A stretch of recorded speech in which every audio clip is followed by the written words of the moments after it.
O autor do livro que estamos lendo, diante dessa conversa que o mundo inteiro conhece a respeito dos avestruzes, certa vez visitou uma fazenda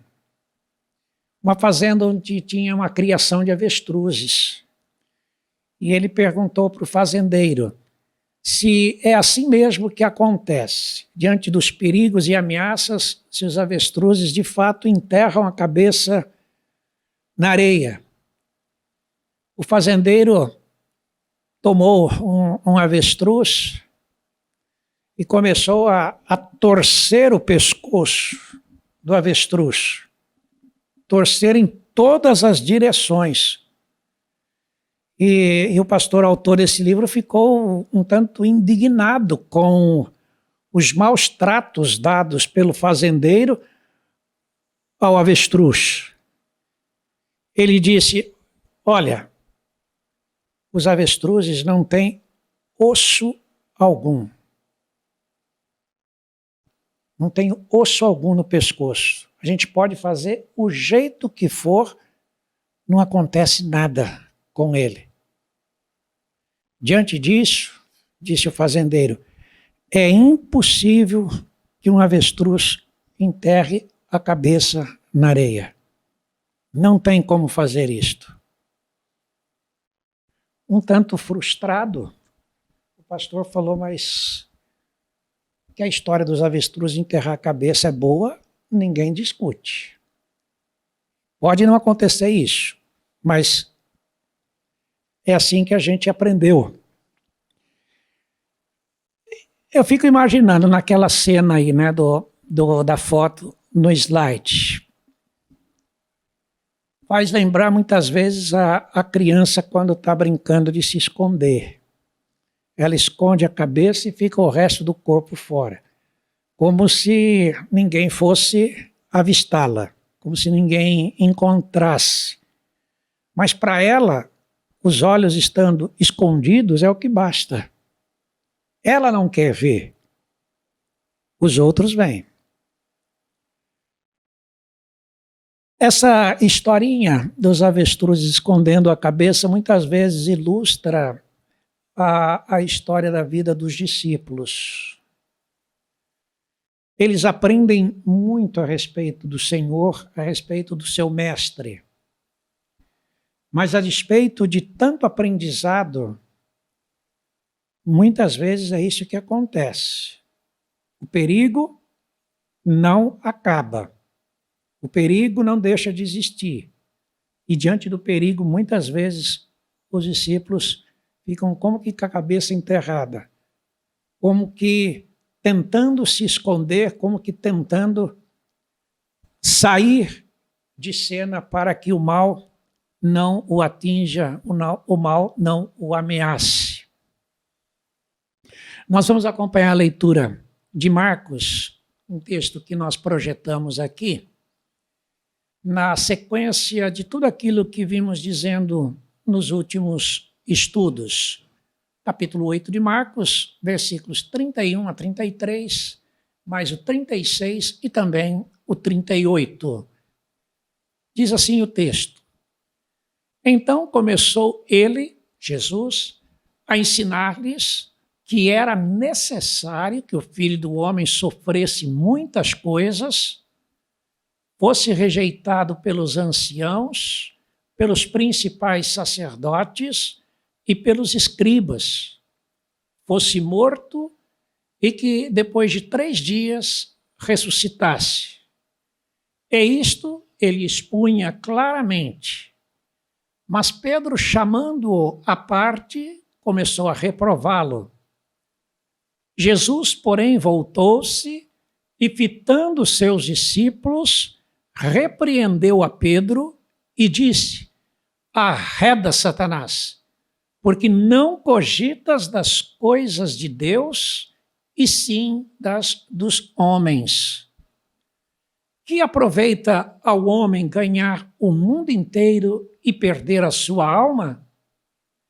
Porque qualquer que nesta geração adúltera e pecadora se envergonhar de mim e das minhas palavras, também o Filho do Homem se envergonhará dele quando vier na glória de seu Pai com os santos anjos.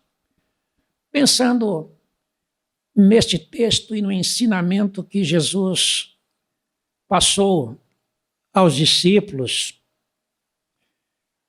a gente vê que os discípulos estavam ainda sob o impacto da declaração de Pedro a respeito de quem era Jesus. Tu és o Cristo, Filho do Deus vivo.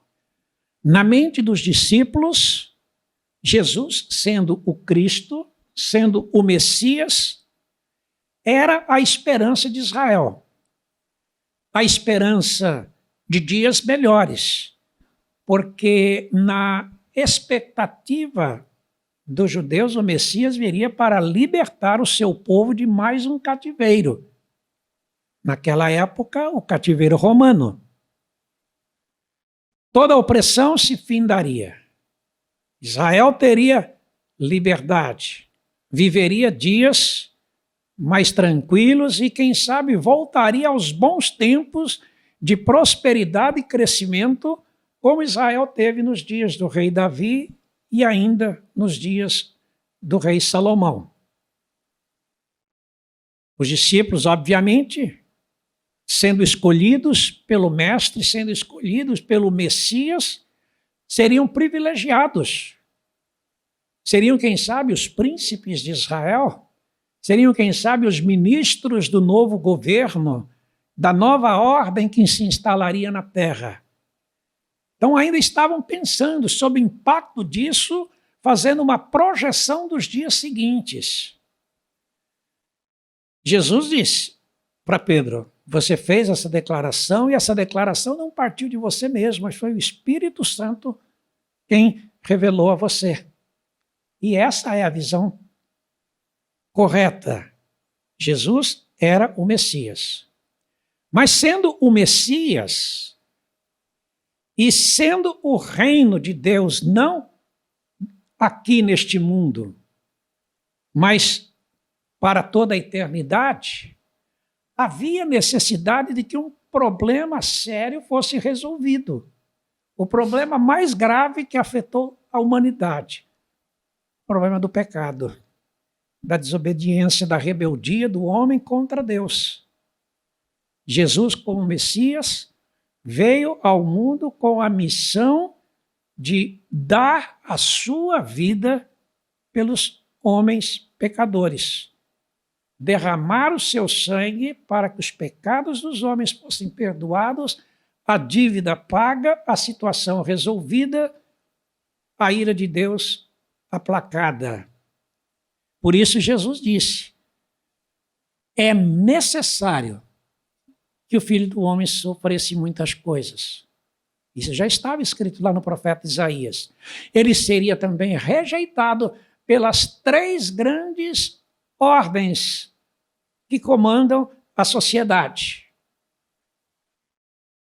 Os anciãos, que representavam as autoridades políticas, todo o espírito de governança do mundo, os principais sacerdotes, os representantes da religião, todos os representantes das crenças, e pelos escribas, que eram os intérpretes da lei e representavam os mestres. Toda a ordem do pensamento, da lógica, da filosofia, da moralidade. Jesus seria rejeitado por todas estas ordens. Seria morto por causa da sua declaração de que era o Filho de Deus. Mas ele ressuscitaria ao 3º dia. Pedro começou a ouvir a primeira parte da declaração de Jesus, e essa declaração não batia com a revelação que o Espírito Santo havia dado. Não batia com a sua esperança e nem com a esperança de Israel. E ele foi ficando indignado.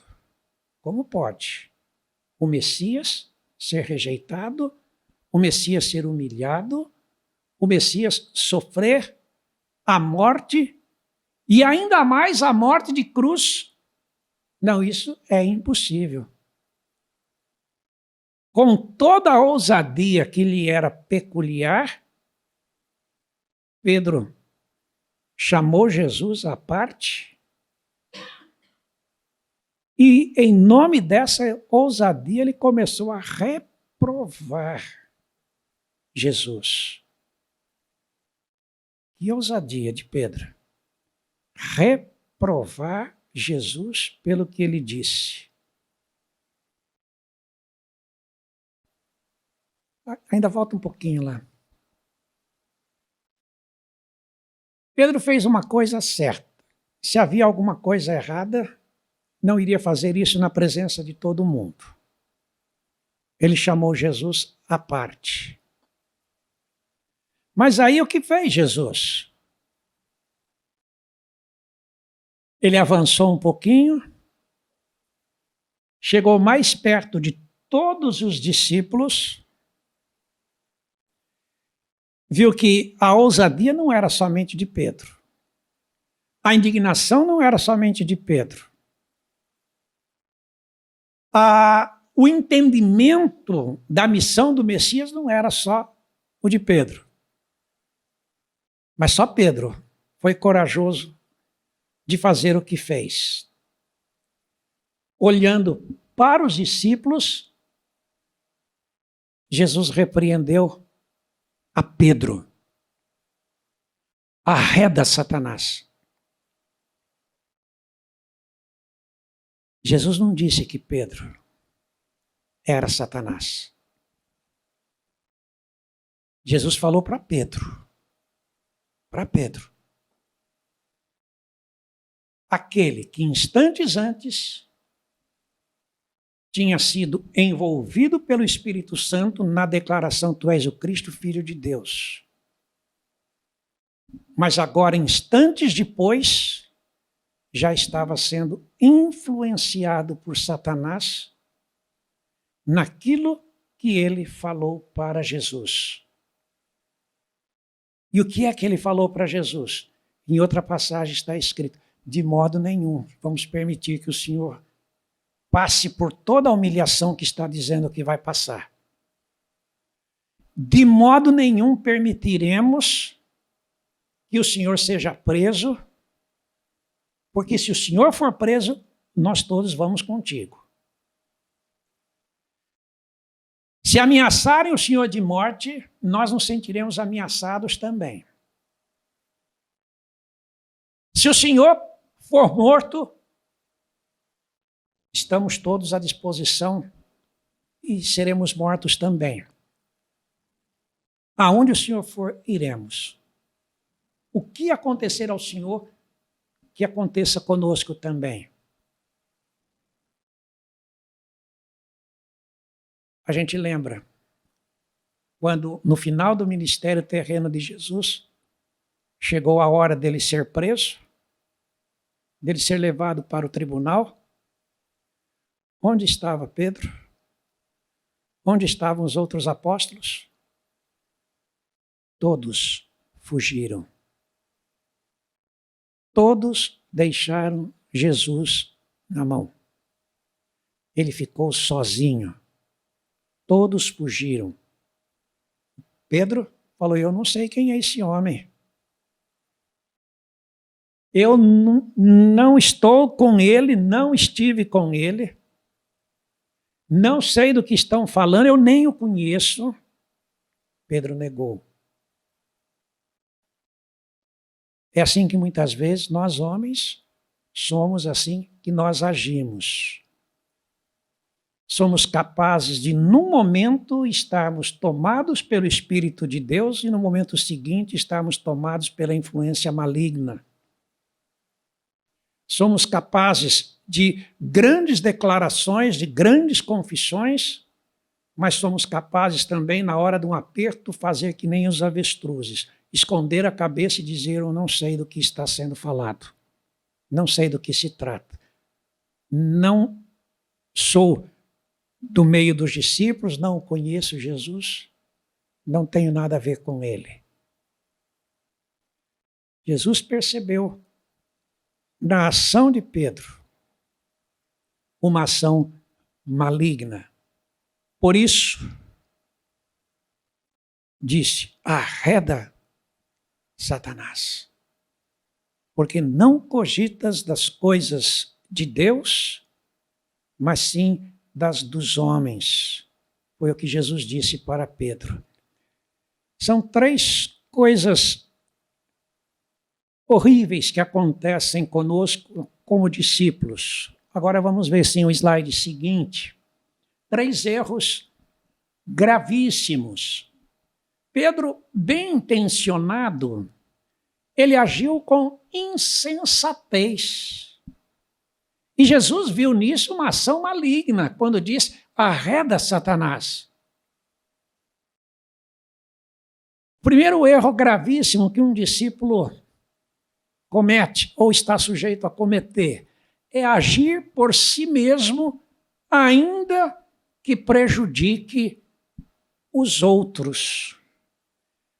Pedro ainda estava se imaginando ou se projetando num eventual reino do Messias. E ele, como, quem sabe, o primeiro-ministro desse reino. Quando Jesus fala, é necessário que o Filho do Homem sofra, Pedro não estava nem imaginando o que poderia ser o Filho do Homem sofrendo. Para Pedro, Jesus seria sempre glorioso, sempre triunfante, sempre vencedor. E ele seria participante desse sucesso de Jesus. Pedro não pensou em tempo nenhum, em momento nenhum, no Messias sofredor. Ele estava pensando nele. Ele estava pensando no que poderia lucrar sendo discípulo de Jesus. É o que muitas vezes acontece conosco quando pensamos em Deus. Pensamos apenas nas coisas boas. Estando com Deus, você é sempre abençoado. Vai acontecer só coisas boas na minha vida. O Senhor vai me livrar de todos os perigos, de todos os temores. O Senhor vai me abençoar dando saúde, vai me abençoar dando dinheiro, vai me abençoar dando uma carreira promissora. O Senhor vai me abençoar dando tudo que os meus olhos desejarem, porque o Senhor é Deus de amor, é Deus de bondade, é Deus de poder, é Deus que ama, Deus que cuida dos seus discípulos, Deus que cuida dos seus servos, Deus que cuida dos seus filhos. A gente pensa só em coisas boas que Deus pode nos dar. Deus pode dar tudo isso? Claro que pode dar muito mais do que isto. Pedro agiu por si mesmo. Estava bem intencionado. Nós vamos protegê-lo. Nós não vamos deixar que o Senhor seja de maneira nenhuma humilhado, preso e morto. Nós vamos protegê-lo. A intenção de Pedro era boa, mas ele agiu com insensatez. Por quê? Conhecia as Escrituras? Sabia o que estava escrito a respeito do Messias? Sabia. E por que disse que iria protegê-lo e iria guardá-lo? Só para mostrar o seu amor? Não, Pedro estava protegendo a si mesmo. Protegendo a sua futura herança. Pedro não estava demonstrando o amor devido e suficiente a Jesus. Por isso estava sendo insensato. Agora imagina você que se Jesus não tivesse sofrido nas mãos dos homens, não tivesse sido entregue para ser julgado, condenado e morto. Se Jesus tivesse permanecido vivo, a nossa salvação teria ido para o espaço. Porque continuaríamos pecadores, inimigos de Deus, condenados à morte eterna. porque o pecado dos nossos primeiros pais lá no Éden, no paraíso, passou para toda a humanidade e nós já nascemos com a natureza pecaminosa. Estaríamos perdidos eternamente. Então era necessário que Jesus mesmo viesse ao mundo, padecesse tudo isso e morresse para que o nosso pecado fosse perdoado.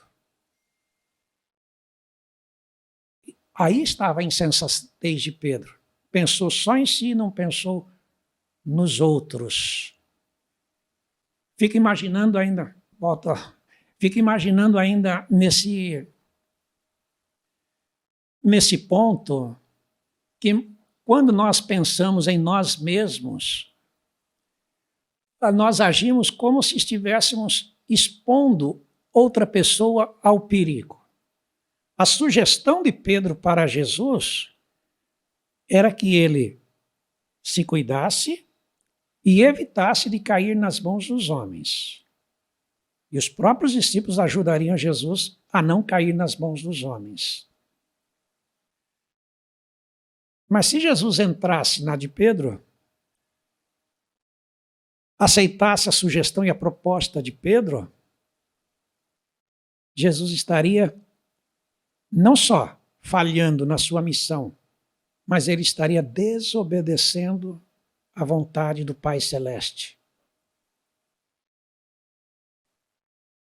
Daí a figura que eu coloquei. Pedro expôs Jesus a cair em tentação. Pedro propôs para Jesus desobedecer ao Pai do céu. E todas as vezes que nós falamos, fazemos, sugerimos coisas para os outros que impliquem desobediência, em prejuízo quanto à vida que Deus quer que leve, nós estamos errando, nós estamos pecando. É como se a gente estivesse oferecendo um copo de bebida a alguém que está tentando parar de beber. Estamos provocando a pessoa para que volte a beber, para que volte a estragar a sua própria vida, volte a se prejudicar. A intenção de Pedro era boa, mas era insensata. Não era correta. Quando nós oferecemos a oportunidade para alguém fazer o que não deve, olhando e querendo só o primeiro momento, só coisa boa, mas a gente sabe que o fim será amargoso, nós estamos mais errando do que acertando. Mais levando a pessoa a desobedecer a Deus do que a fazer aquilo que é correto. Então esse é um primeiro erro gravíssimo que muitas vezes nós discípulos colocamos. Quando agimos por nós mesmos, mesmo que isso seja prejudicial aos outros. Quando nossas boas intenções são apenas boas intenções e não passam disto. Mas o futuro é ruim. Um segundo erro. Pedro, seguro de si, falou irrefletidamente. E Jesus foi claro quando disse para ele: cogitas das coisas dos homens e não nas de Deus. O segundo erro é pensar como homem e não como Deus quer. A ideia de Pedro era essa: Senhor, de maneira nenhuma o Senhor vai sofrer e vai cair nas mãos dos homens. Esse era um pensamento de Pedro. Esse era um pensamento humano, não um pensamento divino. E o pensamento humano não é dado ao sofrimento.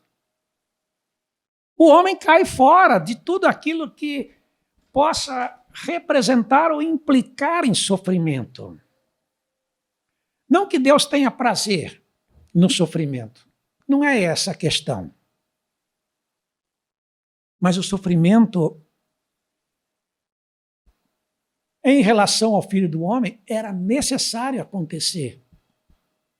Porque o pecado é que causa todo o sofrimento em Deus. Jesus, quando foi à cruz, ele carregou os pecados, não dele, porque ele não tinha pecado, mas carregou os pecados do mundo inteiro. Imagina se carregasse só os meus. Pecado já seria muito sofrimento. Quanto mais carregar os pecados do mundo inteiro, os meus, os teus, os de todas as pessoas, de pessoas boas e pessoas ruins. Jesus carregou os pecados de todos. O peso do pecado de todos estava sobre os ombros de Jesus. A gente sempre reflete sobre isso. Não foram os cravos que seguraram Jesus na cruz. Ele que operou tantos milagres não seria capaz de se livrar daqueles cravos que seguraram o seu corpo no madeiro, que fincaram os pés, as mãos. Não seria capaz de descer da cruz como aquelas pessoas na multidão gritavam para ele: se tu és o Cristo de Deus, desce aí da cruz. Não seria capaz de fazer como um dos dois que foram crucificados com ele. Disseram: olha, desce da cruz, salva-te a ti mesmo e a nós também. Claro que Jesus seria capaz de ter descido da cruz. Mas foram os nossos pecados que mantiveram Jesus na cruz. Foram os nossos erros, foram as nossas ofensas a Deus. Muitas vezes bem intencionados somos, mas erramos porque nós só olhamos aquilo que está absolutamente perto dos nossos olhos. Nós não conseguimos enxergar o que está um pouco mais distante. Jesus sofreu tudo aquilo que impomos de sofrimentos ao nosso Pai dos céus. Pensar como homem e não como Deus quer. Como discípulos, muitas vezes, pensando como homem, nós achamos que a vida que Deus tem é a melhor possível para nós. Mas estamos pensando só aqui na terra. Não estamos pensando na eternidade. Como discípulos, queremos que Deus nos abençoe em todas as coisas. Mas nós não pensamos em agradar a Deus, em fazer aquilo que é da sua vontade. Por isso, não conseguimos pensar como Deus quer. E aí nós erramos muitas vezes. Essa história de errar nos faz lembrar duas histórias. Uma delas de uma pessoa que se tornou um empresário, e a grande obsessão desse empresário, obviamente, era ser um empresário de sucesso, de ter tudo que seus olhos desejassem, de ter do bom e do melhor em todas as coisas. E em busca da realização e do sucesso, ele se pôs a trabalhar, esquecendo-se da família, esquecendo-se dos amigos, esquecendo-se do necessário descanso, da melhor alimentação possível, esquecendo-se do lazer, esquecendo-se da vida social, esquecendo-se de tudo. A vida resumia-se em trabalho. Trabalho e mais trabalho. Queria galgar os degraus da escada do sucesso e chegar no topo. E um dia todos pudessem vê-lo como um grande empresário de sucesso e completamente realizado. É um engano isso, a gente sabe que é um engano. Tratava-se de um discípulo do Senhor, que entendia que a bênção de Deus era para ele, neste mundo terreno, não conseguia entender outros valores, a importância de outras coisas boas. Tudo se resumia a este tempo presente. Como sou filho de Deus, Deus há de me abençoar. E aí invertia a ordem das coisas. Como se ele fosse o dono. Deus me abençoa nisso. Deus me abençoa nesse negócio. Deus me abençoa nesse empreendimento. A pessoa perdeu a noção de que ele era servo, que tinha que servir e agradar a Deus em todas as coisas. Uma outra historiazinha que a gente lembra, também de um discípulo que estava disfarçado de bombeiro. E numa das suas primeiras missões, lhe foi dada a tarefa de participar da equipe que apagaria o fogo de um grande edifício.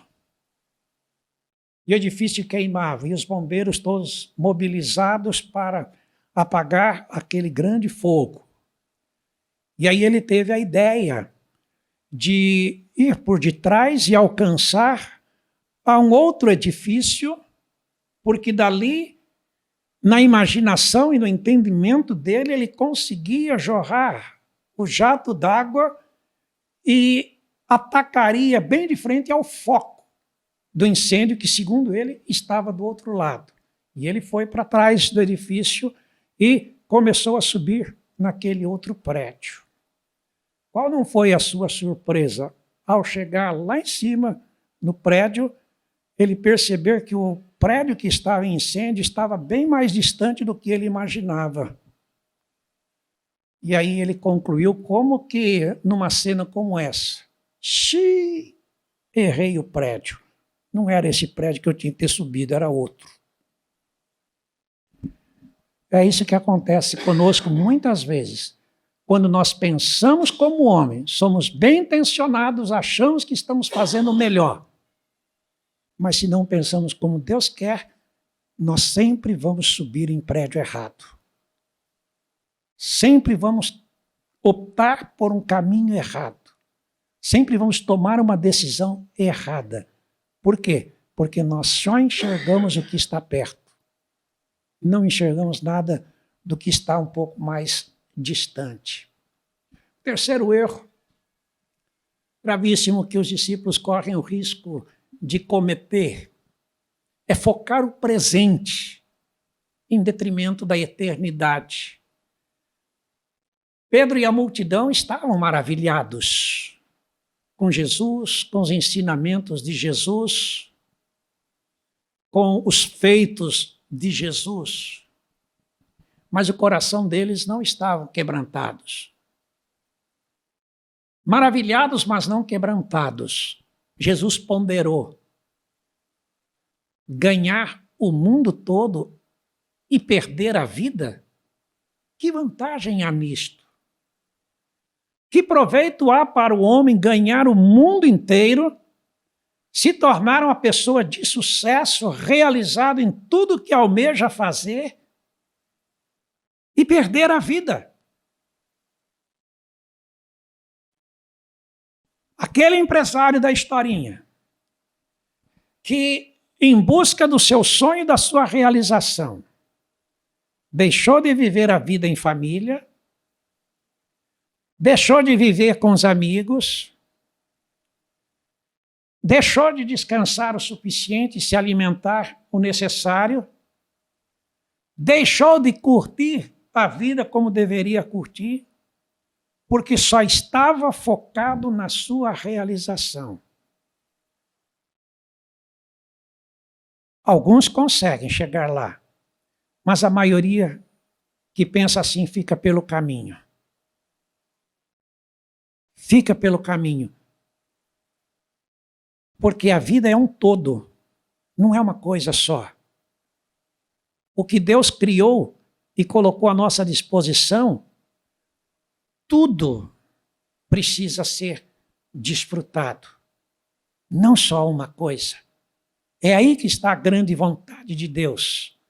A bênção de Deus para a nossa vida. E uma das ideias principais do nosso projeto, o Projeto Life, ao proclamar vida para os outros, ao oferecer vida para os outros. Queremos que as pessoas entendam o que é viver. O que é viver? Não sofrer, não ser privado de tudo, mas aproveitar tudo que Deus deu. A partir do maior e mais importante significado da vida, que é conhecer ao Senhor. A partir disso, viver a vida intensamente em todos os seus níveis. Isso é o que Jesus quer para nós. E o que Deus tem para nós é abundante aqui na terra, mas não se limita apenas a esta terra. Se estende por toda a eternidade. É a grande esperança que temos. De quando chegar o dia e fecharmos os olhos para esta vida, sabemos que as coisas não encerraram aqui. Elas continuarão na eternidade e serão muito mais intensas e muito melhores do que o melhor que a gente pode experimentar neste mundo. Querer ganhar a vida toda só aqui no temporal e não no aspecto eterno é como essa figura. É como jogar toda a preciosidade representada pelo dinheiro no ralo. Querer ganhar todo o dinheiro possível e não aproveitar o que ganha, daqui a pouco a pessoa vai se adoecer e vai morrer. E para quem vai ficar tudo aquilo que ela conseguiu nesta vida? Salomão reflete nisto. Fala do homem que não faz outra coisa a não ser ganhar dinheiro. Ele fala, ele vai morrer, ele vai deixar para quem? Para um filho? Sabe-se lá se esse filho vai ser sensato ou insensato? Se ele vai gerir bem aquelas coisas que o pai deixou, ou se ele vai desperdiçar tudo no dia seguinte. E se não tem filho, vai deixar para quem? E se esse filho for insensato e não trabalhar, e só usar o dinheiro e desperdiçar, e daqui a pouco já não tem mais nada, terá valido a pena todo o esforço que esse pai fez? Jogar a riqueza fora. Que adianta nós termos 100% de vida e saúde neste mundo, se não temos a maior riqueza, que é Jesus, para o tempo presente e para a eternidade? É desperdiçar a vida, jogar fora. O homem pode dizer, mas eu não creio que haverá vida depois da morte. Eu não creio que haverá uma eternidade, não creio na existência de um céu. A pessoa pode dizer que não crê. Nós ficamos com o que a palavra de Deus diz, que vai haver uma eternidade. E Jesus foi preparar um lugar para nós, para estarmos com Ele para sempre. A nossa esperança é de morar com Jesus. E sabemos que a vida com Jesus não é uma vida de desprezo das coisas aqui da terra. Mas a vida com Jesus é uma vida de aproveitamento de tudo que existe aqui. E de saber que na eternidade existem coisas à nossa espera que são muito melhores do que o melhor que a gente experimenta neste tempo. Então, o terceiro grande erro é esse, é focar apenas o presente em detrimento da eternidade. Tudo é para o aqui e agora. E a gente esquece de que há coisas mais importantes, que não se limita apenas a coisas materiais, a coisas deste mundo. Então, 3 erros. O primeiro deles é de acabar agindo por nós mesmos, ainda que prejudique os outros. Segundo erro, de pensar nas nossas coisas. Como está o segundo? De pensar como homem e não como Deus quer. E o terceiro erro é de focar o presente em detrimento da eternidade.